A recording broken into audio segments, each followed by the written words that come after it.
Have you ever been walking in the woods, seen something, and immediately knew it was wrong? Not that it was ugly, it just didn't belong where it was. What did you do? Investigate it? Ignore it? Well, maybe after tonight's story, you'll just turn around and leave.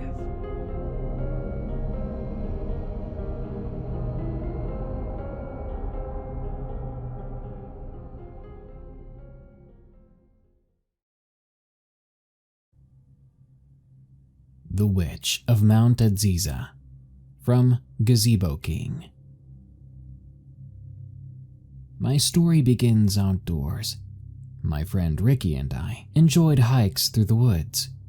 We always found it a great way to relax after the work week, and so every Saturday, we'd make the 30 or so kilometer drive to Mount Edziza. It's a beautiful national park in northwestern British Columbia, featuring a huge amount of woods that climb the gradual slopes of the mountain. That day was no different from our usual. We were working our way up a trail, occasionally photographing the natural scenery. Now, keep in mind this park is very isolated, as in it's in the middle of nowhere. It's a minimum hour drive from the nearest town, and the lack of accessibility led to it being one of British Columbia's less popular parks. Very rarely do you ever meet another person on the trails. That's why when my friend first mentioned it, I thought he was messing with me. I was bending down to tie my boot when Ricky quietly said, "Whoa," out loud. I look up. What is it? He glances at me before turning and searching up the path. I just saw some girl up there. Where? Up there. He pointed with his finger to the end of the visible trail. She was looking at us, and then she disappeared up the path. I was puzzled. What did she look like? I don't know. Barely saw her. I felt pretty strange after this. After all, it was late August. The weather was cloudy, and there was even a little bit of rain. We rarely saw people during peak hiking days, so it was extremely unlikely he actually saw a person that day. Despite that, Rick wasn't the type to lie for no reason, so I figured he really did see someone. We continued walking up the trail. As we neared where he said he saw the girl, we began to pick up on a smell. This smell was faint at first, gradually increasing the closer we got to the bend in the path.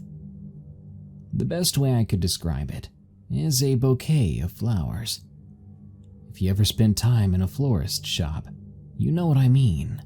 It was heavy and concentrated, like we just walked into a room filled with nothing but roses. Still though, something about it was off in some way. It was distracting, and it made me want to follow it.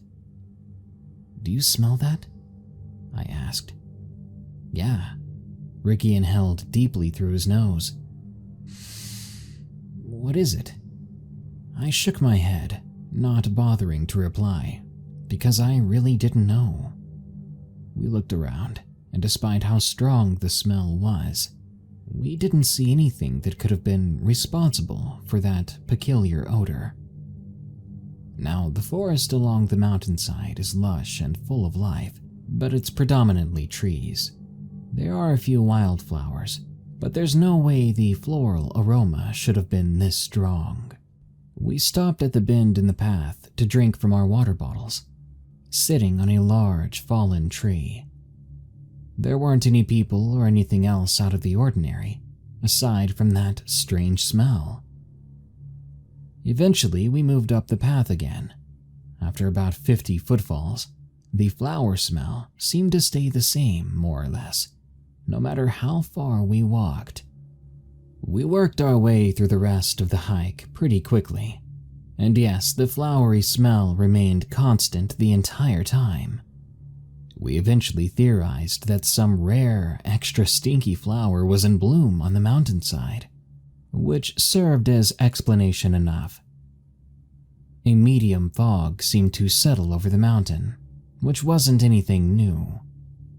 As we walked, though, we began to realize something was off. I was the first one to notice. It felt as if I was being hit with a wave of déjà vu. Hey Rick, does that tree look familiar? Ricky looked at me and followed my hand, seeing where I was pointing. Wait, didn't we pass that half an hour ago? Somehow, without being aware of it, we were back at the fallen tree we took a break at before. We followed the path the entire time and we knew it hadn't looped, so it was impossible we were back here. Seriously, what the heck? How did we get here? Rick seemed a little alarmed. I don't know, man. Should we just head back? Rick looked at me for a moment before nodding. I guess so, he whispered. Remember how the fallen tree was right at the peak of the path before it turned? That led us all the way down the hill, and so we should have been able to see approximately where we entered from.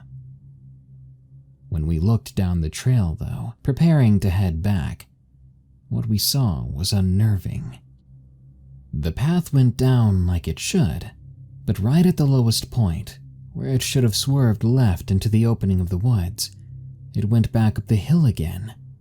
It was like the entire forest was mirrored somehow. And at the very end of the hill, we could just make out two men standing there, wearing the exact same clothes as us. Dude, do you see that? I was already staring when Ricky frantically pointed towards the other peak, where our duplicates stood. We walked forward a little. What in the world?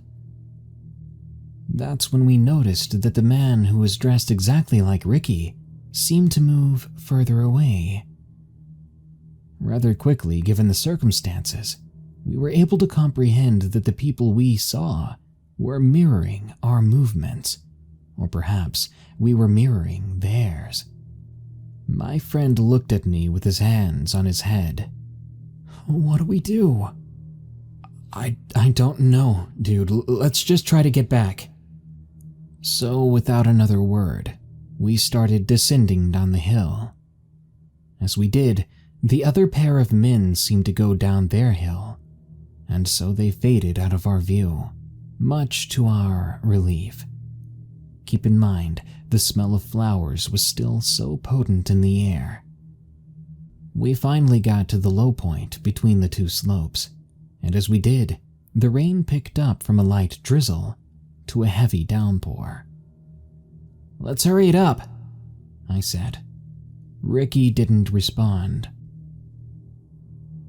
A rather brisk few minutes later, we were atop the hill, where we were once again greeted by the fallen tree.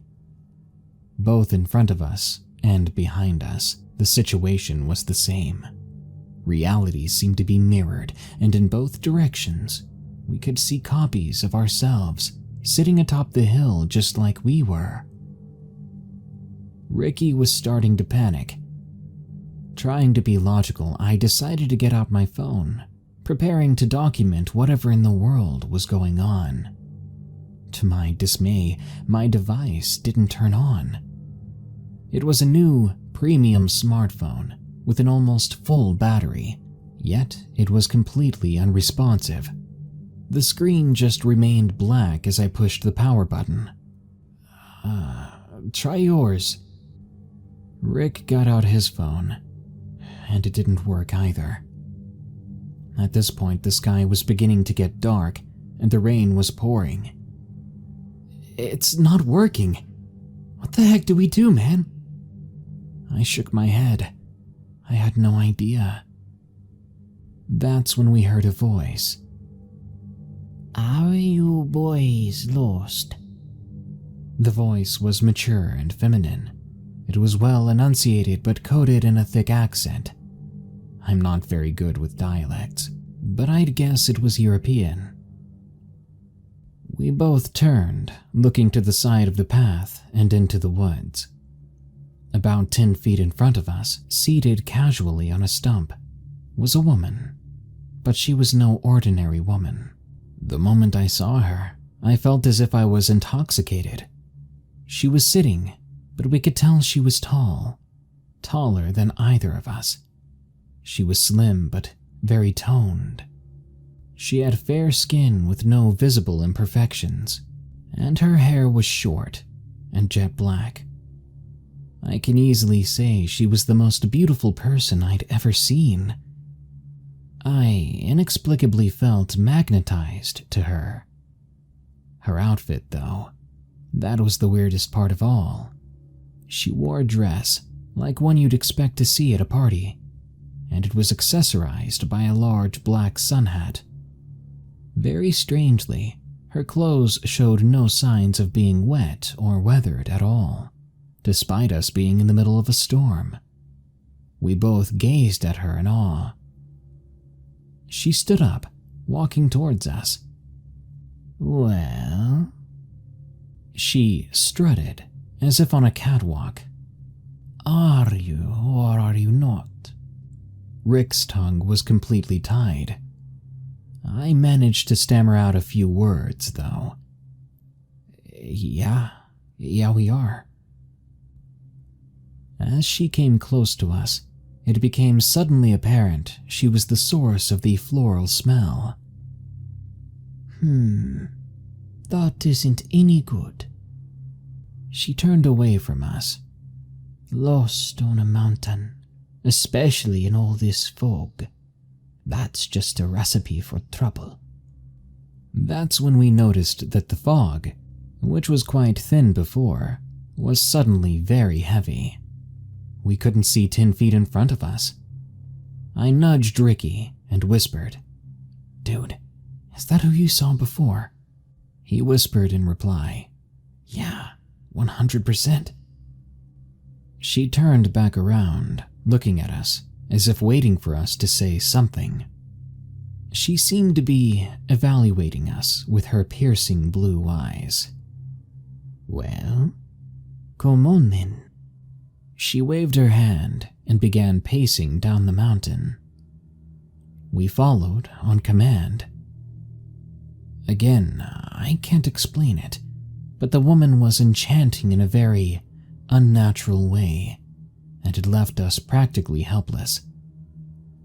It was only a few minutes before she stopped. The entire time, though, her dress didn't get any wetter from the rain. It was as if she had an invisible umbrella, dissipating the drops as they fell. "You can take it from here, I suppose." She turned around to face us, and as she did, the fog thinned back to regular levels. That's when I realized that we were back at the start of the trail, only a few meters into the woods. The exit and the parking lot were visible. She moved to the side, allowing us to pass. We walked by, still in a trance. Before we exited the woods, though, I turned around. I wanted to thank her, or something. It's hard to explain, but I wanted to get one last look at her. When I turned around, though, she was gone. I didn't see how she could have gotten out of sight. It was like she just disappeared. I stood there, bewildered, searching up the mountain with my eyes and seeing no one. The only movement was raindrops. Ricky grabbed my shoulder. "Come on, man. Let's get out of here." Without another word, I followed him back to the SUV and we got in, him in the driver's seat. As we pulled away, though, I took one last glance in the rearview mirror, and just under the glow of the singular street lamp in the parking lot, I could see a silhouette of a woman waving goodbye. We never went back to that park again. That was actually one of our last hikes ever, with me and Ricky growing apart due to the void of misunderstanding the incident created. Recently he moved, and we lost touch entirely. I never saw that strange woman again. Upon researching this online, I've theorized that she was likely a witch, or some sort of spirit. Whether she created the mirroring effect in the forest and the extreme weather, I'm unsure. Regardless, I feel indebted to her, as she did save us. There's one last thing I'd like to mention though. Whenever it rains at night, and it does a lot in the interior of British Columbia, I have the same dream. The exact same one, consistently, and I've had it ever since the event. Ricky and I are always on a hike of sorts. It goes normally, with nothing weird happening. Whenever we leave though, I always check the rearview mirror of the car, and I see that woman waving at us.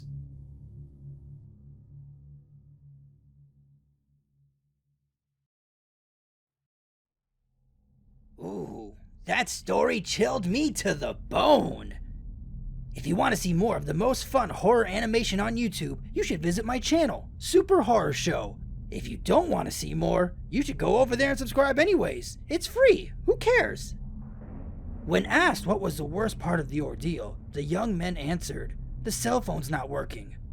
Apparently, they made a special hiking playlist they wanted to listen to. It had music from the Cranberries, Peanuts, and Eminem. They called it Trail Mix.